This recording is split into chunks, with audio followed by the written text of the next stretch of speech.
Good day everyone, I'm Pinka Abella along with my group mates, Alea de la Cruz, Daniela Irag, and Farhana Mangakop. And today we're going to introduce to you the complex and often misunderstood world of feeding and eating disorder. So feeding and eating disorder affect many of individuals around the world and can have a serious consequences on their overall well-being. So our report aims to shed light on these disorders and provide an insight on how we can support those who are affected. To begin, let's get to know what is feeding and eating disorder.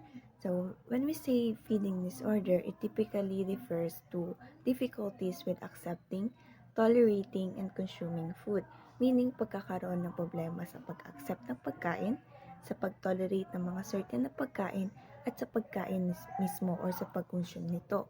For example, people with feeding disorder they find it hard to eat na talaga or ayaw na talaga nilang kumain.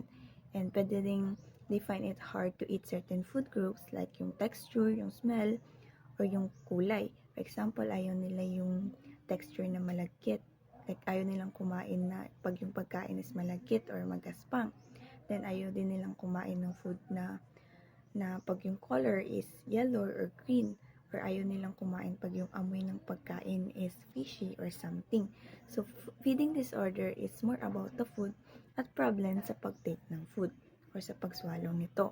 So, example ng feeding disorder is the avoidant restrictive food intake disorder, which is characterized by limited food intake and restricted eating habits.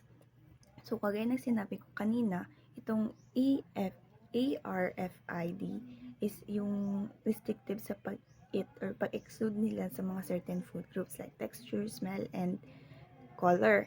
So, bakit ayaw nilang kumain ng mga pagkain na ganon? Due to their fear of negative consequences. Ano ba yung negative consequences?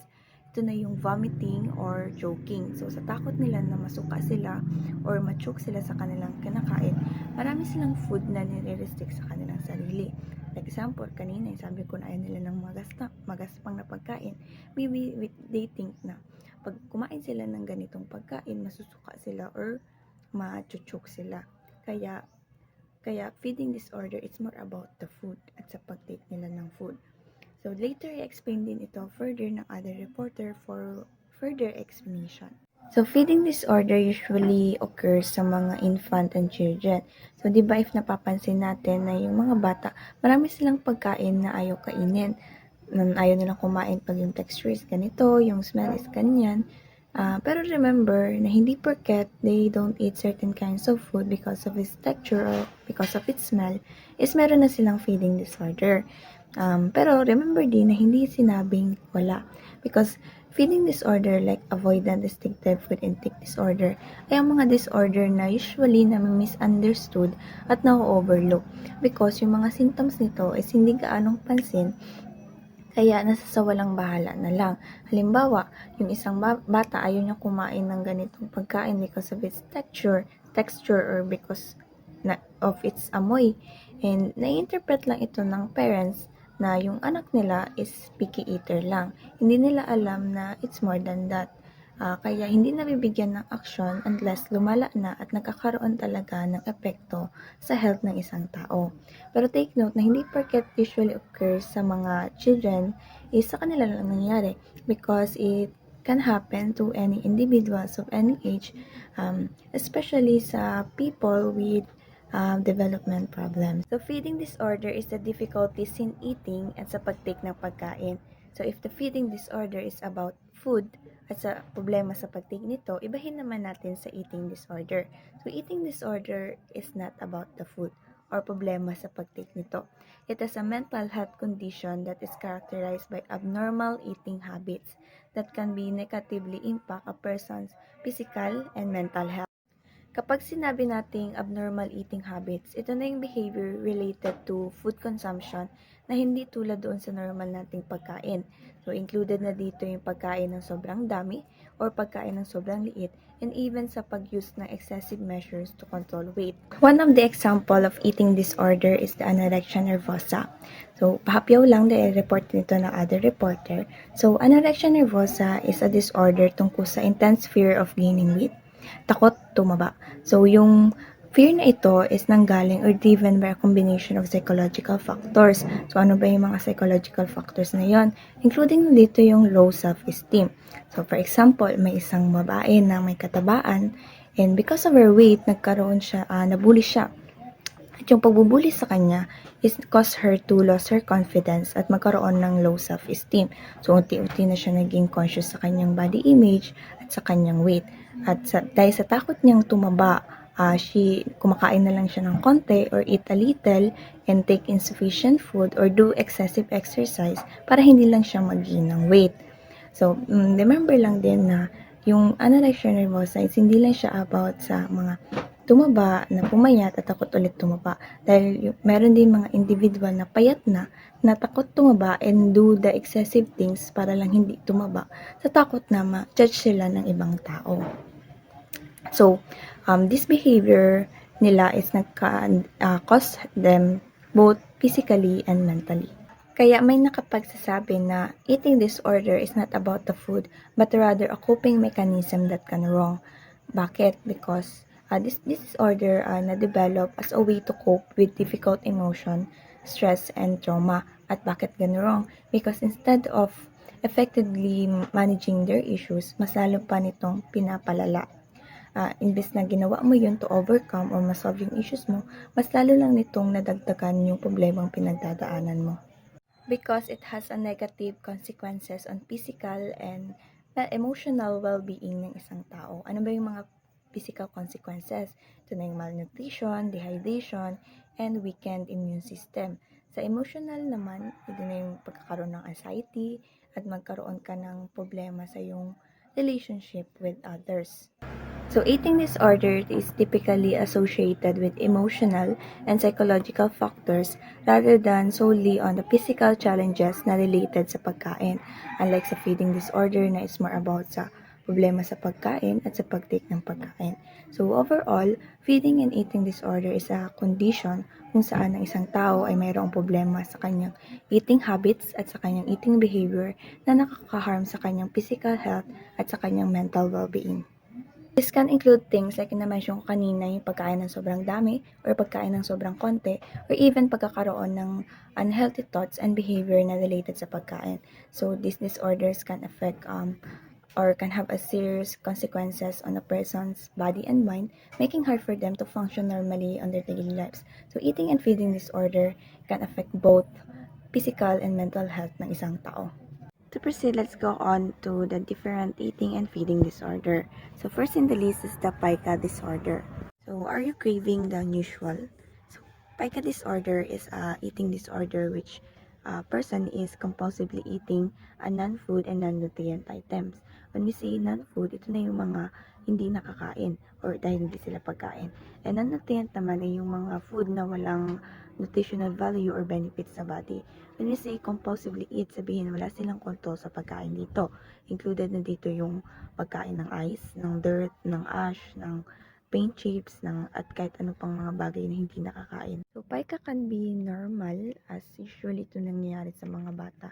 However, it depends on the kind of non-food na kinakain nila. It can be harmful sa kanila. For example, they eat something na toxic or sharp, like they eat paint chips, di ba may chemicals yung paint chips, and sa time na consume nila ito, it can affect their body and sa health nila overall, especially din yung sharp objects, like pwedeng magkaroon ng sugat sa kanilang body, sa kanilang internal organs, na syempre makaka-apekto sa kanilang overall health. Give you a little trivia about this disorder. So, pica, the name of this disorder, gets its name to a bird species. So, the Russian magpie. So, yung magpie, yung Latin name nito is pica pica. And yung bird nito is known for eating various kind of things, like they eat almost everything. Like the disorder na kung saan yung tao ay kumakain ng kung ano-ano. So, pica is an eating disorder kung saan ang taong meron nito ay kumakain ng mga non-food or mga pagkain or mga bagay na hindi nakakain, at non-nutrient food kung saan yung mga pagkain na walang nutritional value or benefit sa body. For the history ng pica, the earliest known documentation of pica is traced back on the ancient Greek and Roman civilization. So dahil hindi pa wala pang proper diagnosis ang sakit na ito kapag yung isang tao is nakikitaan nila ng unusual cravings or kumakain ng unusual substance, iniisip nila or nai-interpret nila ito as a sign of spiritual possession or demonic influences. So, ang treatment nila dito is usually, dahil dati pa uso yung mga exorcism, so ni-exorcise nila yung isang tao to get rid of the unusual cravings ng isang individual. Ang Middle Ages naman ay isa sa mga rason kung bakit nila or paano nila na-interpret yung pag-take ng unusual substance is through witchcraft, and nakikita nila ito as a moral failing. At ang treatment nila dito ay ang punishment. But in the 17th and 18th century, nagsimula na itong pag-aralan ng mga medical professionals kung saan ang goal nila is to know the causes. So, and they found out na yung pica has symptoms of nutritional deficiencies of lack of nutrients sa ating body or a sign of mental illness. And in the modern era, mas lalo pa itong na-discover yung mga causes nito at including na rito yung aside from nutritional deficiencies and mental illness, kabilang na dito yung development disorders. So itong tatlo na yung karaniwang rason bakit nagkakaroon ng pica disorder. Sino bang naapektuhan ng pica? So it often happens sa mga bata. As diba, lahat na lang ng nahahawakan nila is nilalagay nila sa kanilang bibig at kinakain. And globally, pica is estimated affected 25 to 35% of children. Pwede nila ito sa mga bata but also sa mga pregnant women.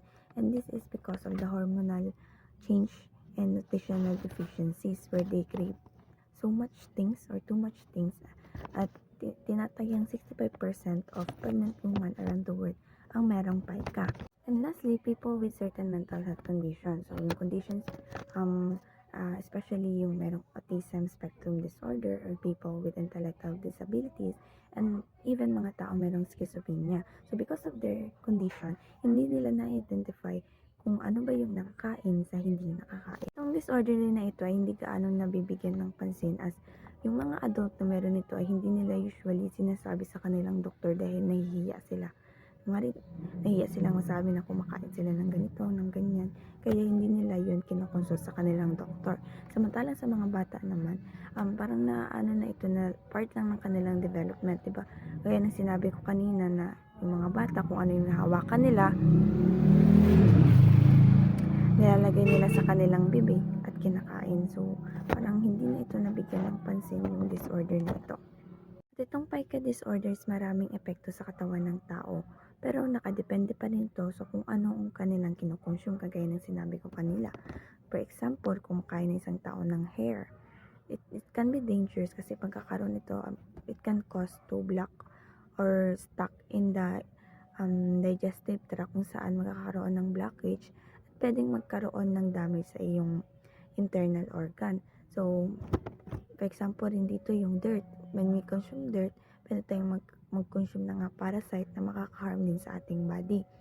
And also yung meron din cases na kumakain ng mga feces or mga poop kung saan pwede rin tayong makakuha ng sakit dahil makakakuha tayo ng germs and other parasites na makaka-harm sa ating physical health. Now, let's go on to symptoms ng pica. So, a person with pica prefers to eat a single non-food item. So, however, yung condition each of these have their own set of symptoms. So, included na dito yung anemia. So, because of lack of essential nutrients sa kanilang kinakain, they may have a iron deficiency, which is a common cause of anemia. So, hindi sila nakakapagkain ng iron-rich food. Included na dito yung meat, yung poultry, yung fish and beans. So, dahil hindi sila nakakapagkain ng iron-rich food, nade-develop nila yung anemia. At ang symptoms ng anemia is fatigue, dizziness, headache, and shortness of breath. Next naman is the ascariasis or roundworm infection. So, it's a parasite infection of your intestine. So, this is caused by a parasite called Ascariasis lumbricoides na nangyayari or nakukuha through hand-to-mouth contact. But sa case ng pica, the dirt is ingested. So, kinain yung dirt. So, ang symptoms nito include stomach pain and diarrhea. Next naman is the small intestine and large intestine obstruction. So, kagaya na nabanggit ko kanina dahil person with pica eat non-food. So, hindi na digest yung kinakain nila. Pag hindi na digest, it can cause to ng blockage sa ating intestine. So this can lead to complications sa ating internal organs. So pwedeng sumailalim sa surgery yung tao na ito dahil para lang ma-remove yung mga items na kinain na hindi kayang i-digest ng ating body. And sa causes naman ng pica, experts don't really know kung ano yung why pica exists, but there are factors that increases the risk of developing it. So first is the culture. So a culture or cultural learned behavior. So merong mga certain type of pica na common sa ibang culture. So like in some culture and religion, it is accepted behavior. For example, sa country ng Africa, saan normal lang sa kanila yung pag-consume ng dirt or ng mga clay kasi part yun ng kanilang culture, especially sa mga pregnant women. They believe na meron itong medical beneficiary sa kanila at nakakatulong ito sa kanilang health dahil yun yung naging embedded na ito by their culture. So the diagnosis of pica that these eating behaviors are not part of the culturally accepted habit or social norm. Like example, hindi naman common sa culture nyo na kumain ng dirt yet kumakain ka. So doon na yun na papasok yung criteria for the diagnosis of pica that these eating behaviors are not part of the culturally accepted habit or social norm. Like example, hindi naman common sa culture nyo yung kumain ng dirt or kung ano-ano, yet kumakain ka. So yung pasok ka doon sa criteria for the disorder. Ito naman ang stress and anxiety. So like I said, nung una pa lang na eating disorder is a coping mechanism that can wrong. So eating non-food items, it may be their outlet to release their stress and mga problema sa kanilang life.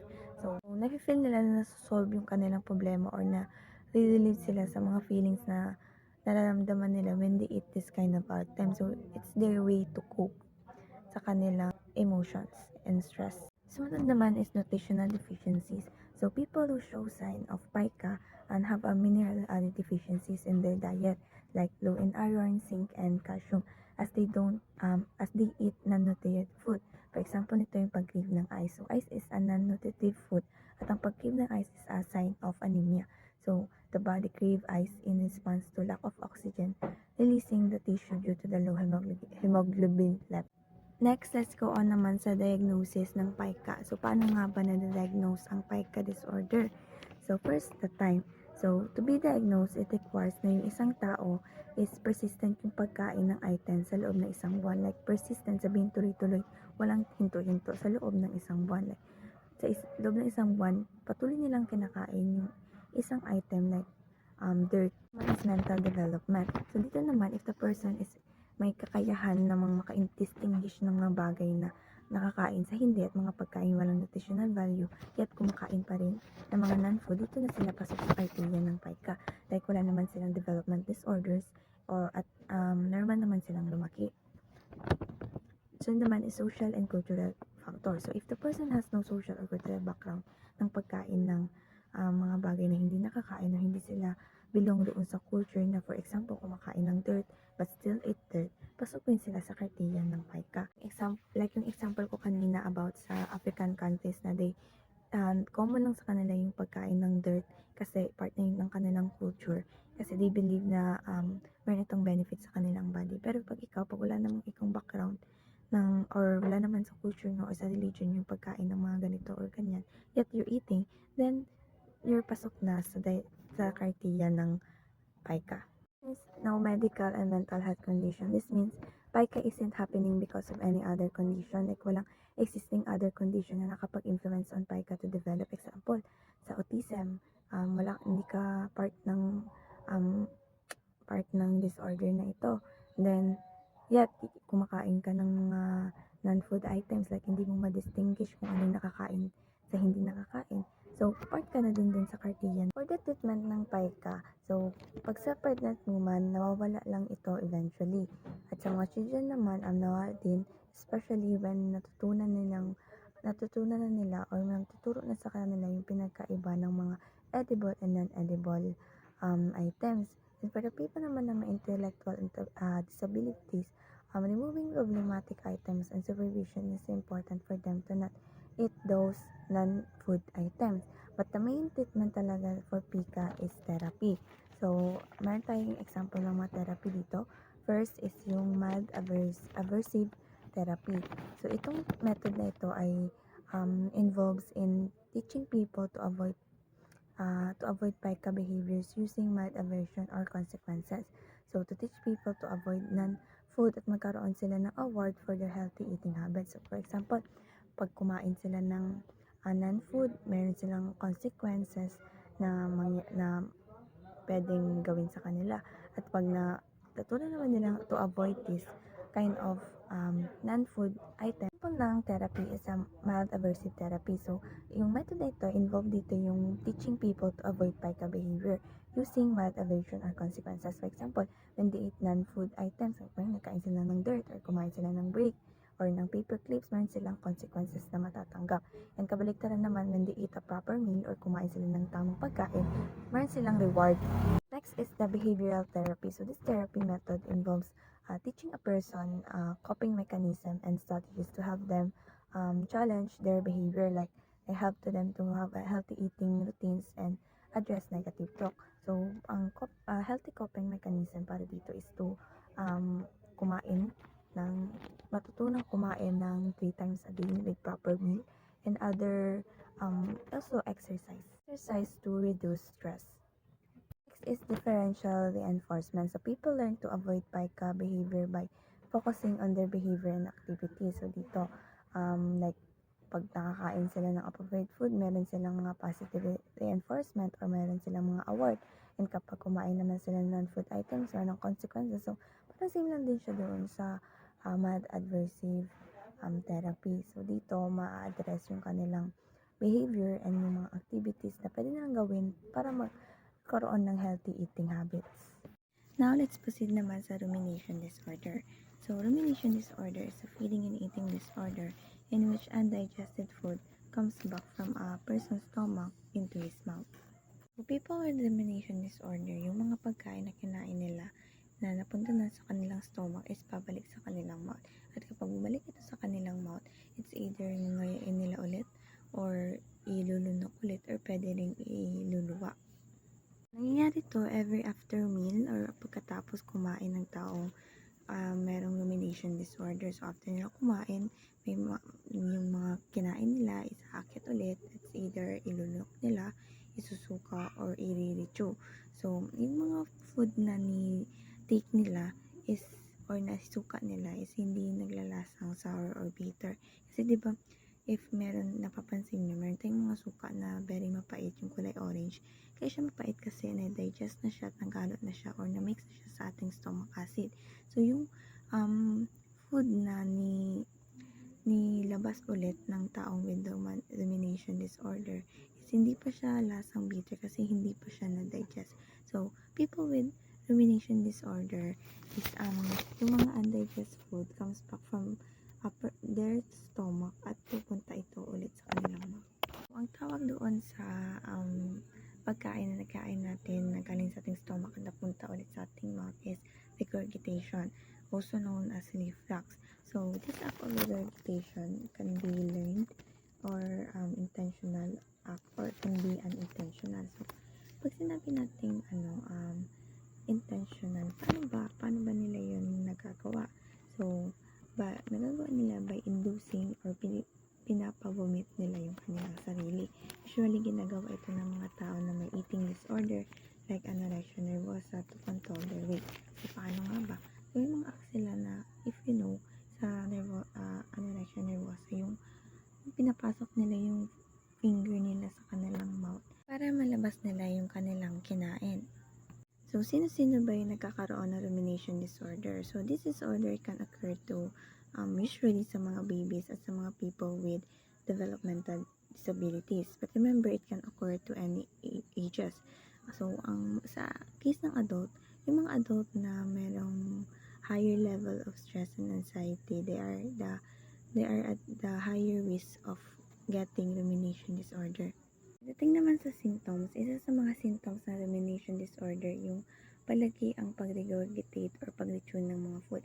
Pag sabihin palagian, they do it in a daily basis or in every after meal. So, next symptoms naman is digestive problems like indigestion and stomach ache. So, nangyayari ito kapag yung food na nilig ng tao is aakyat from her stomach to her mouth. So, nagkukos ito ng discomfort sa body ng taong merong rumination disorder. So, next symptoms naman is dental problems like yung tooth decay and bad breath. So, when the food is back from our mouth, from our stomach, so meron na itong mga acid. So, yung acid na to is ni papanipis niya yung enamel ng ngipin. Enamel, ito na yung nagpoprotekta sa ngipin para hindi mabulok. So, dahil yung acid is parang ni papanipis niya yung enamel, madali na lang nabubulok yung ngipin, which is cause ang dental problem.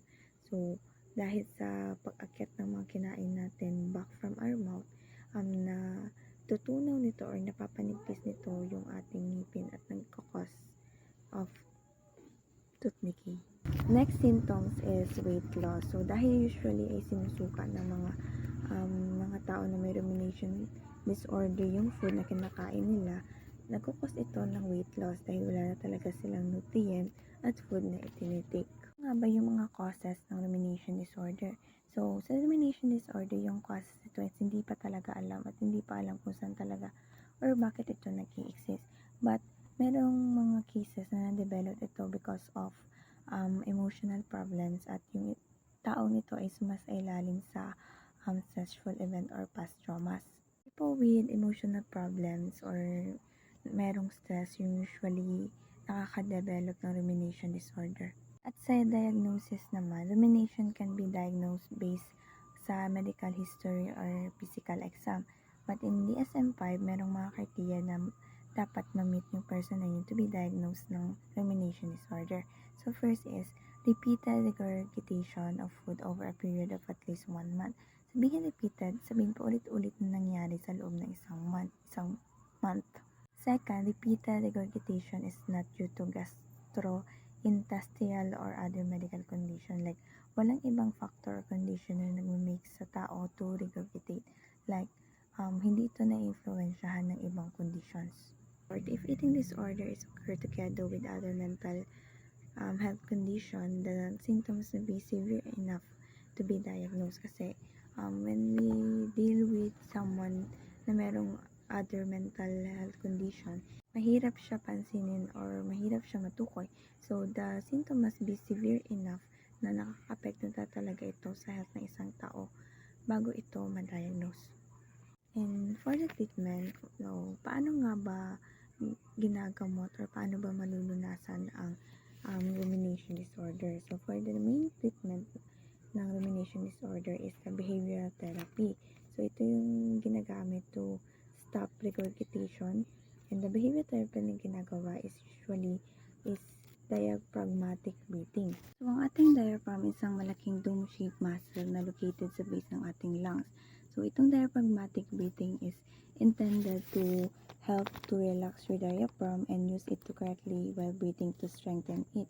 So, itong treatment na ito is nag-help sa individual na merong rumination disorder. So, para yung body nila is ma-relax in response to reduce stress and anxiety level. And also, para ma-shift yung focus natin from negative thoughts. So, kasi yung individuals with rumination disorder may use regurgitation as a coping mechanism for dealing emotion. Like yung sinabi ko kanina, na usually nangyari ito with people na may mental health condition in high level stress.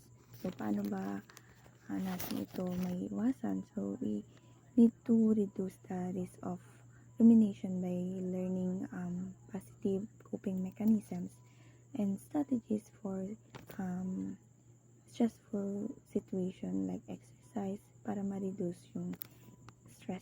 Usually, nangyayari ito with the people na merong mental health condition or people na nag-undergo sa stress. So, paano ba natin ito maiwasan? Maiwasan natin ito by giving positive coping strategies like yung pag-exercise para ma-reduce yung stress. That's all for my part. Thank you for listening. Good morning, everyone. My name is Farhana S. Mangakop, and I will be discussing binge disorder and ARFID or avoidant restrictive food intake disorder. So first, let's discuss binge disorder. So what is binge disorder? So binge eating disorder is a serious condition characterized by recurrent episodes of binge eating. So, yung mga tao na nakaka-experience ng ganitong disorder is like hindi nila nafe-feel na busog na sila and hindi nila kontrolado yung pagkain or yung pag-consume nila ng mga kinakain nila. Hindi nila na-maintain yung kung hindi nila nalilimit yung kinakain nila, like hindi siya normal sa ibang tao na hindi nakakaranas ng ganitong disorder.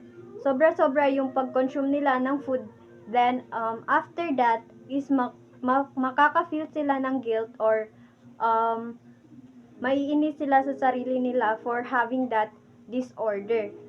So, for example, is kumain sila ngayon, then kapag may nakita na naman silang pagkain, is kakainin na naman nila.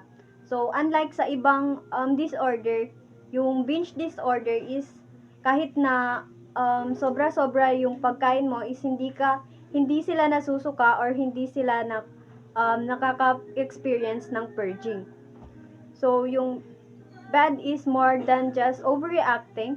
It's a big condition that can have an impact on a person physical and mental health.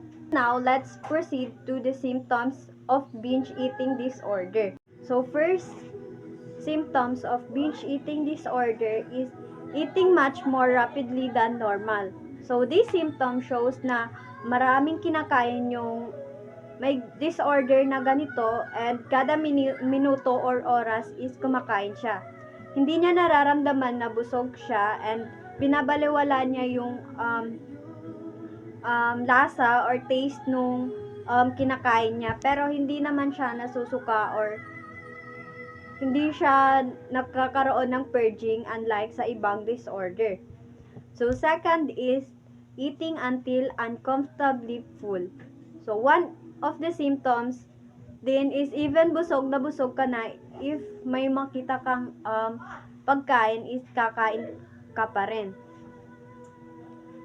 So, madalas nangyayari yung ganito if stressed or malungkot yung isang tao. Third symptoms of binge eating is eating large amount of food when not hungry. This symptom shows that the individual eats even when they are not experiencing physical hunger, often driven by emotional or psychological factors. So, if bored or stressed yung isang taong may binge disorder is yung coping mechanism nila is kumain and even hindi naman sila nagugutom. So, fourth is eating alone due to feeling of embarrassment and shame. So, yung may ganitong disorder is like nahihiya silang makipag-socialize sa ibang tao, especially when it comes to pag magsasabay silang kumain.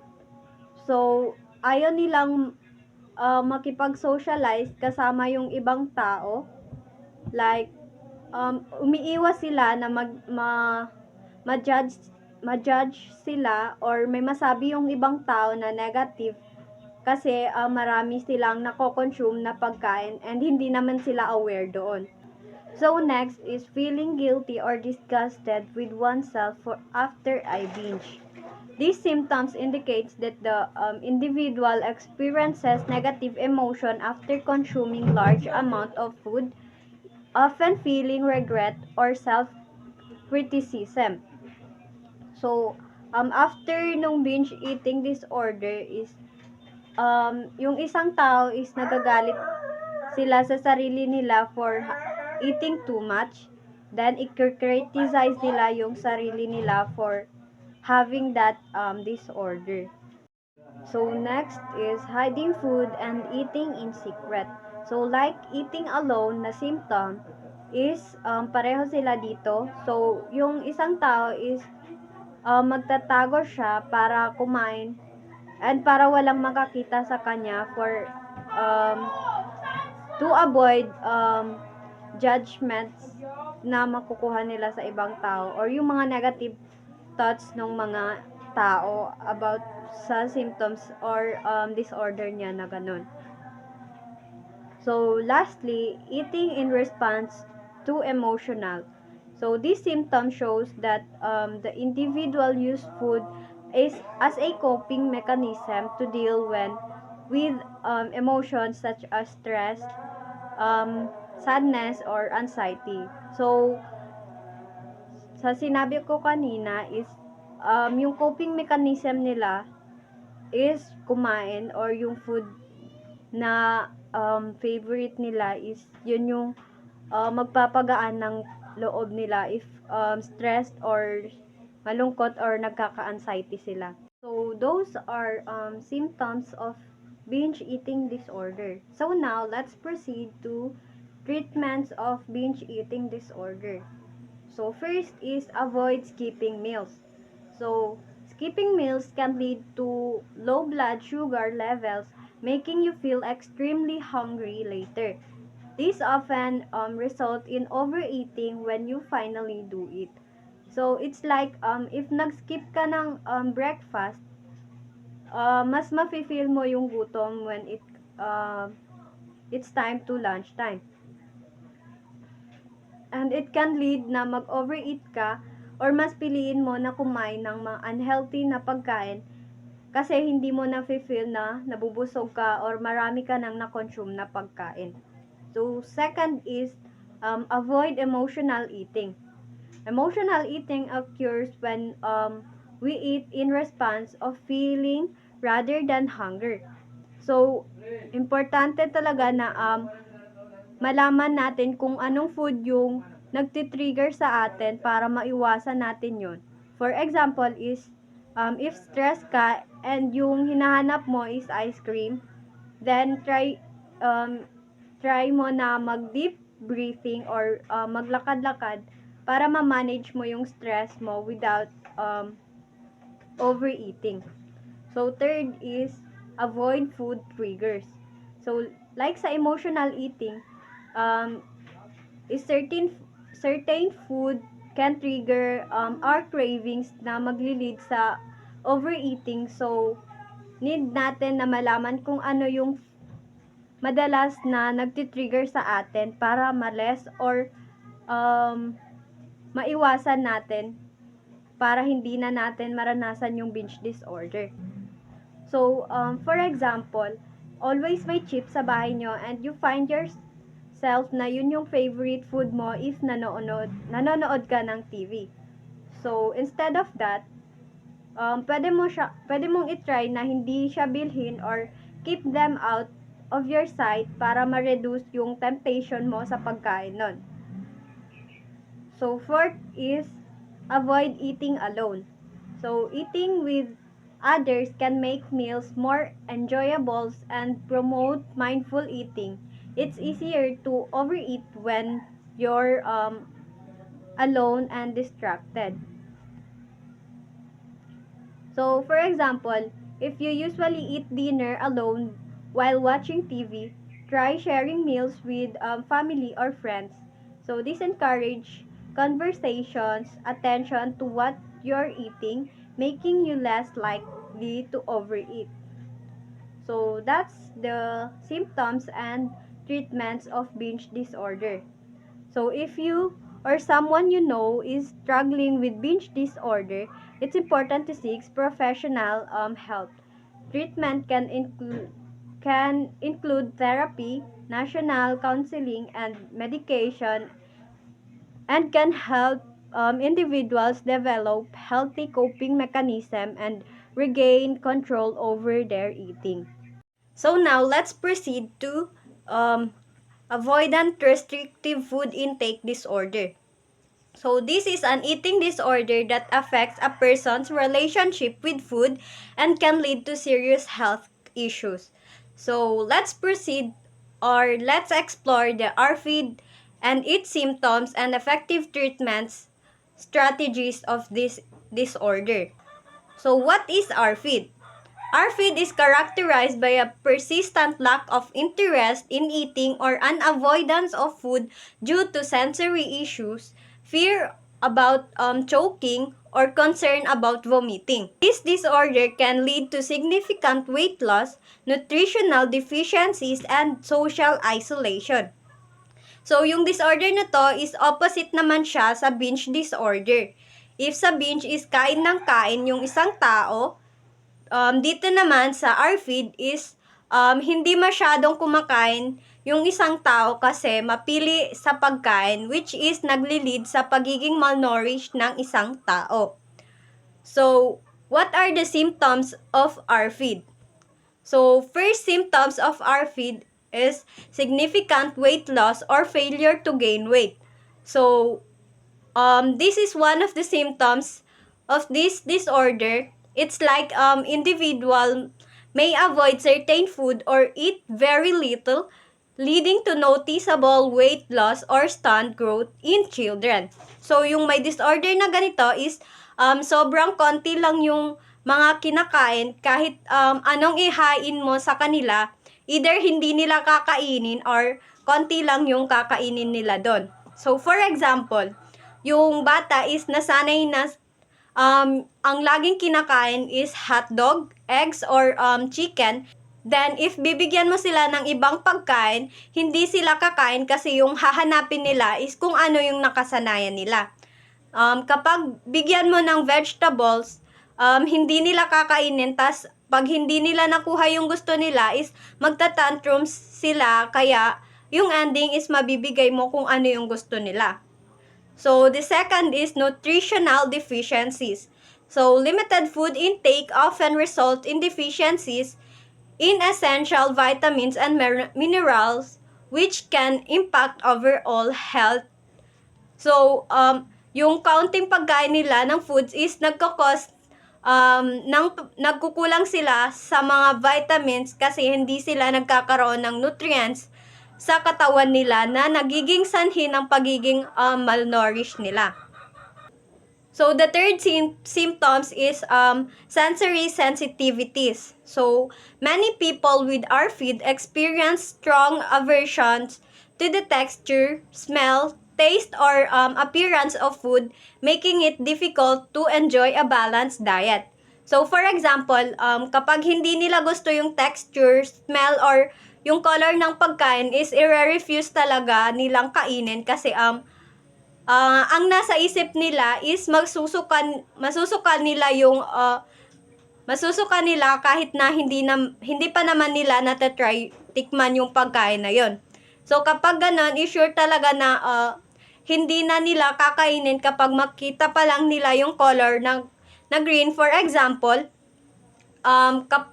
yung okra kasi malagkit siya kapag naluto na, then kapag pinakain mo sa kanila is hindi talaga nila kakainin kasi ayaw nila sa texture or color nun sa so ganun yung may mga symptoms na RFID.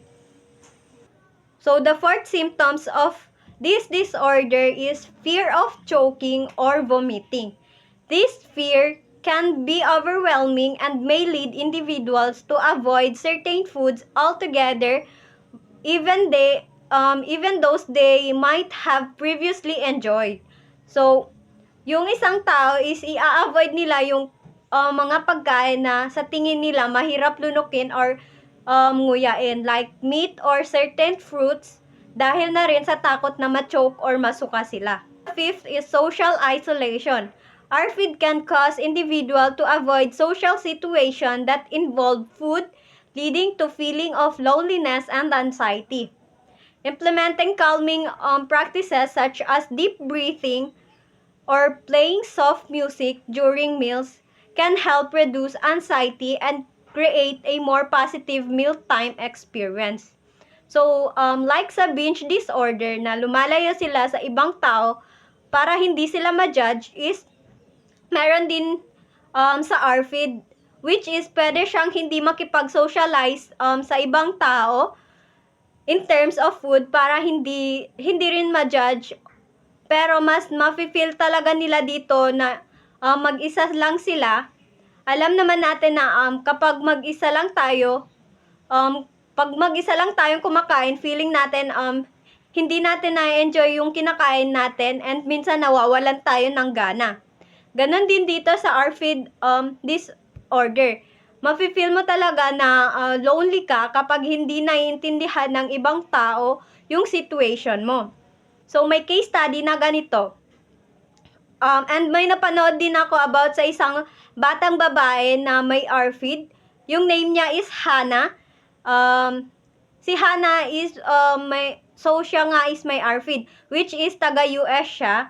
And nabubuli siya ng mga kaklase niya kasi yung baon niya is candy lang kapag nagre-recess sila, yun lang yung kinakain niya. While yung mga kaklase niya is may burger, meat, and sandwich, and etc. So, if nakikita niya yung mga pagkain ng kaklase niya is para siyang nasusuka and nagtataka yung mga kaklase niya and tinatawag tuloy siyang weirdo. Then, one day, kinausap niya yung tinuturing niyang isa sa mga friend niya and sinabi niya yung disorder na meron siya. So, nung una kasi, ayaw niyang malaman ng ibang tao na may disorder siya. Pero nung may isang tumuring sa kanya na kaibigan, doon niya shinare yung na-experience ng disorder. So, nag-start din siyang mag-spread ng awareness through internet and para ma-aware yung ibang tao na may disorder na ganon. Then, nakita nung mga kaklase niya yung ginawa niyang awareness and doon naging eye-open yung mga kaklase niya kung bakit lagi siyang ganon. So, for now, nagte-take siya ng iba't ibang food every day and nire-rate niya yung food na kinakain niya into 1 to 10. So, may improvement na siya ngayon dahil doon sa Instagram niya, ang daming nag-cheer sa kanya for doing it for herself din. So now, let's proceed to the treatment strategies of avoidant restrictive food intake disorder. So first, avoid restrictive diets. So restricting food types can reinforce avoidance behavior. Instead, focusing on gradually introducing new foods in a non-pressuring way. So, instead na itigil yung mga nakasanayan na foods is, pwede yung treatment na gawin is exposure treatment, which is i-encourage sila na i-expose sila sa iba't ibang food na hindi pinipressure kasi if i-pressure natin sila, mas lalo lang silang hindi pumayag. So, need talaga natin maging gentle and lawakan yung patience natin. So, ipatry sila ng bagong food kahit small bite lang. So, sa pamamagitan nun is malalesen yung anxiety nila about sa food na hindi nila nakakasanayan. So, the second treatment is avoid food labels. So, obsessing over food labels can increase anxiety. Try to focus on the experience of eating rather than the nutritional content. So, create unnecessary anxiety about what you should or what shouldn't eat. When you focus on nutritional information or calorie counts, it can detract from the enjoyment of the meal. So, instead, shift your focus on the sensory experience of eating. Explore the flavors, aromas, and textures of the food. So, pwede rin na i-discuss sa kanila na ganito yung texture ng pagkain, na ganito yung amoy niya at lasa niya, para malesen yung anxiety nila sa mga food na ganon.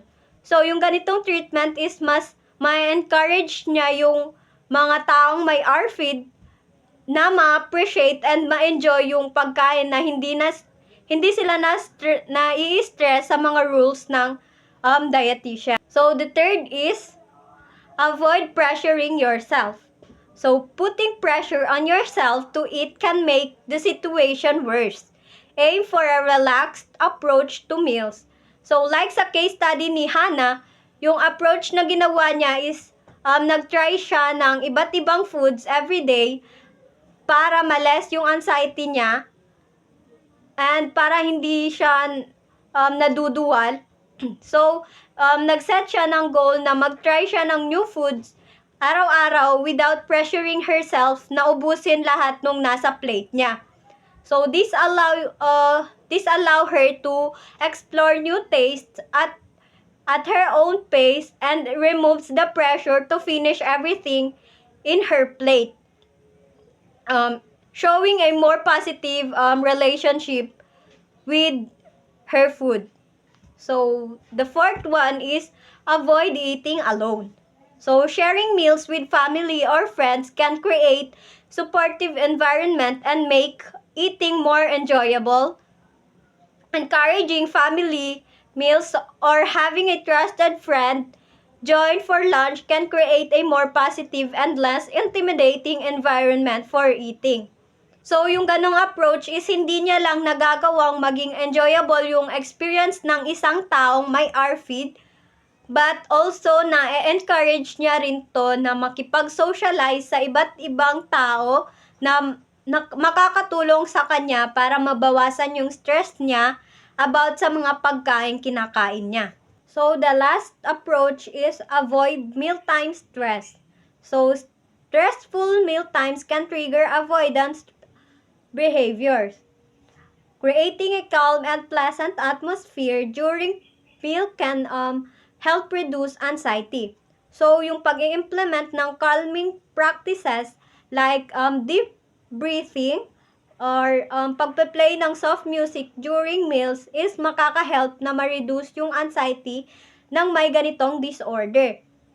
Ma-enjoy niya yung pagkain niya sa ganitong approach. So, by reducing external stress, makaka-create siya ng space para ma-enjoy yung pagkain niya and makaka-take time siya habang kumakain, which shows a more positive relationship with meals.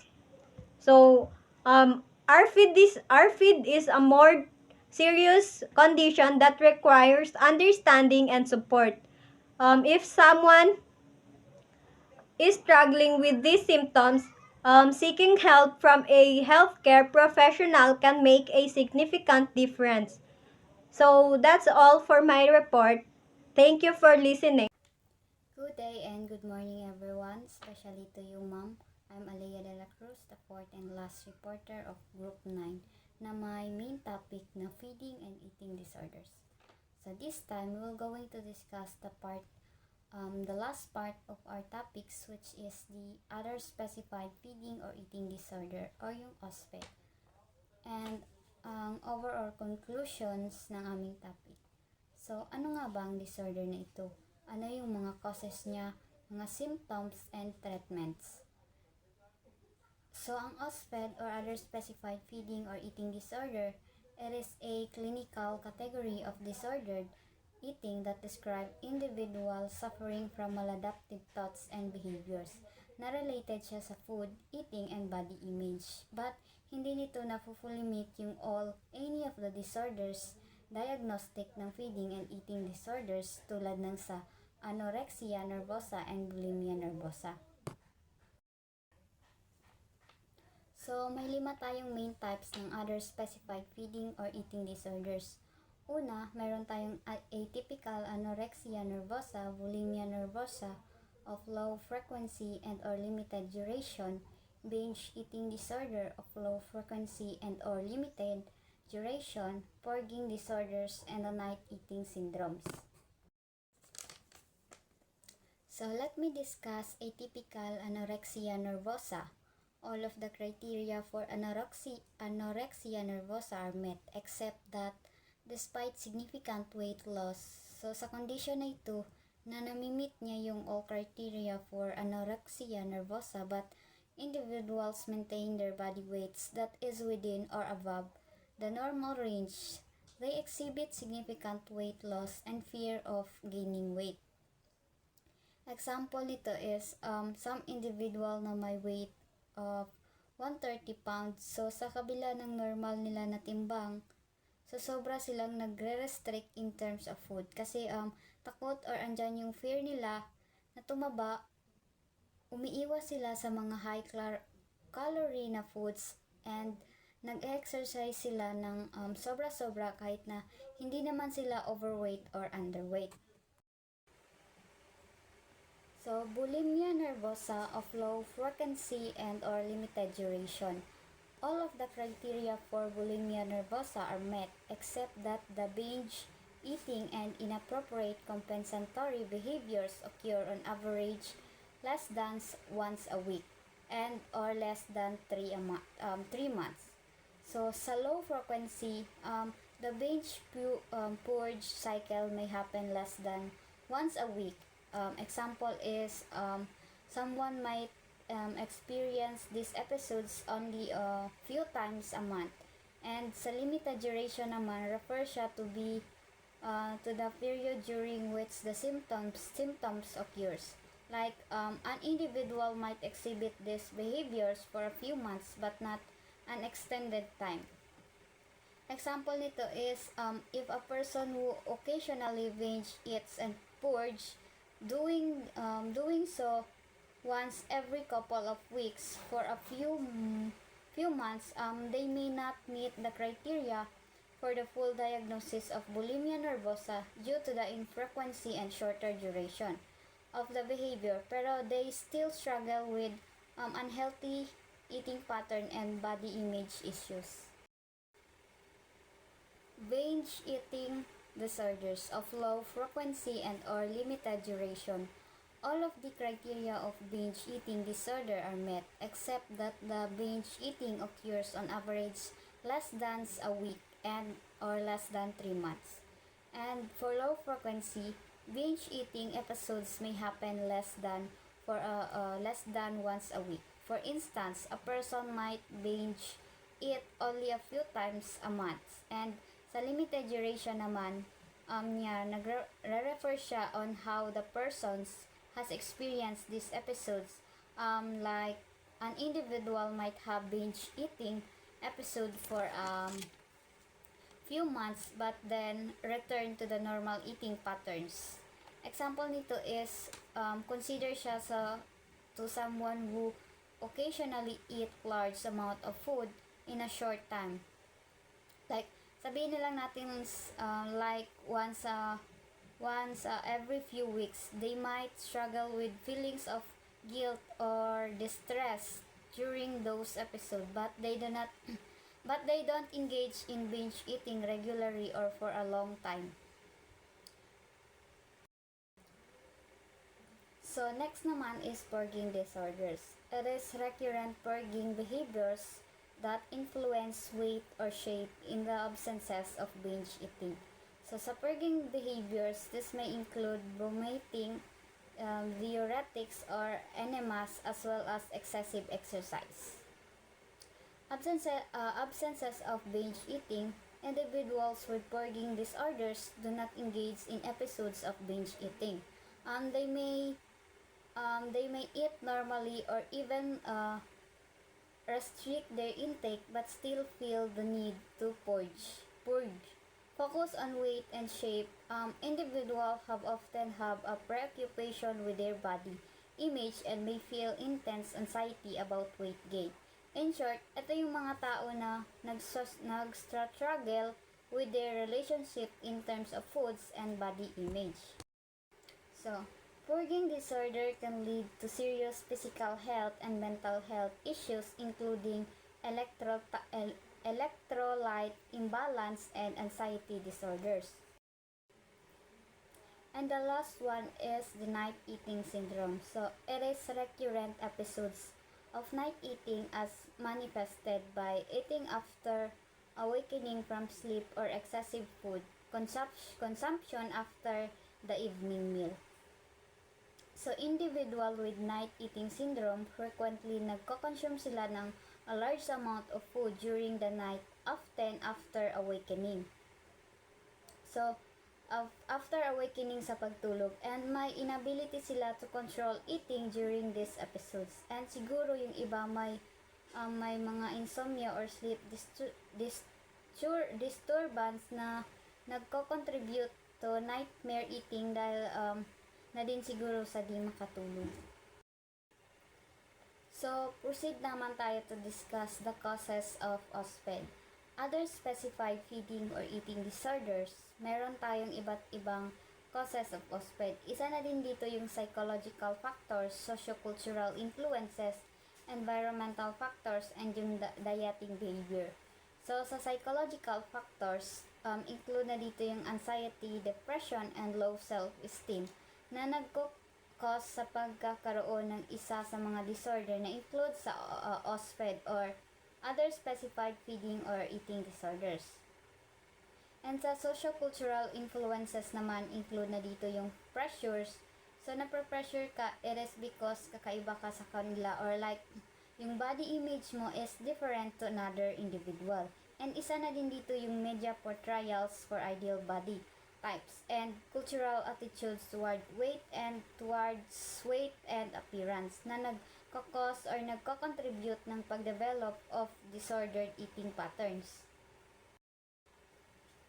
And sa environment factors naman is isa na din dito yung peer relationship, like kung anong kinagawian ng mga kasama mo ay dapat masunod mo din, like sa pagda-diet or yung pag-over sa pagkain. Last is yung dieting behaviors. Include na yung restrictive dieting habits or yung unhealthy eating habits na nagli-lead sa pag-increase or pag-develop ng disordered eating patterns ng OSFED. Next naman that we will discuss is the symptoms or warning in OSFED or other specified feeding or eating disorders. So, sa symptoms niya or warning niya, we have preoccupational with food, like nagpo-focus lang yung isang individual on dieting, change in eating habit like yung skipping meals, restrictive eating, or sudden changes in appetite. Body image issues, ito na yung mga frequent comments about weight or body shape or hindi ka satisfied sa iyong appearance. So, sa treatment naman ng OSFED is we have psychotherapy, include na dito yung CBT or cognitive behavioral therapy. Ito it is effective and nakakatulong siya sa mga individuals to address distorted thoughts about food and body image. Sa nutritional counseling naman, nakakatulong yung mga registered dietitian to help some individual na gumawa ng balanced meal plan and para sa ma-address na rin nila yung disordered eating patterns and para maka-promote na din sila to someone individual healthy relationship with food. Then we have medical monitoring, like regular check-up with healthcare provider.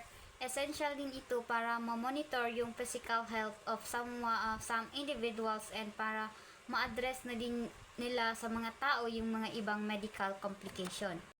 So last one is medication. In some cases, antidepressants or anti-anxiety medication may be prescribed to address underlying mental health issues. So, may mga famous individual na struggle with eating disorder. Isa na dito si Lady Gaga. She discussed na-discuss niya na yung struggle niya in terms of body image and disordered eating highlights the pressure of fame. And the last but not the least is our overall conclusion of feeding and eating disorder. So sa feeding and eating disorders are complex mental health condition that significantly impact individuals' physical and emotional well-being. They can manifest in various forms including anorexia nervosa, bulimia nervosa, binge eating disorders and the other specified feeding or eating disorder. So these disorders can present with a range of behavior symptoms from restrictive eating to binging and purging, affecting individuals of all age and genders. The development of these disorders is influenced by a combination of genetic, psychological, environmental, and sociocultural factors. Feeding and eating disorders can lead to severe health complications including malnutrition, cardiovascular issues, and mental health disorders. Effective treatment typically involves multidisciplinary approach, including the psychotherapy, nutritional counseling, medical monitoring, and support groups. Increasing awareness about the signs, symptoms, and causes of eating of these disorders is vital for reducing stigma and encouraging those affected to seek help. And that's all of my part. Thank you for listening.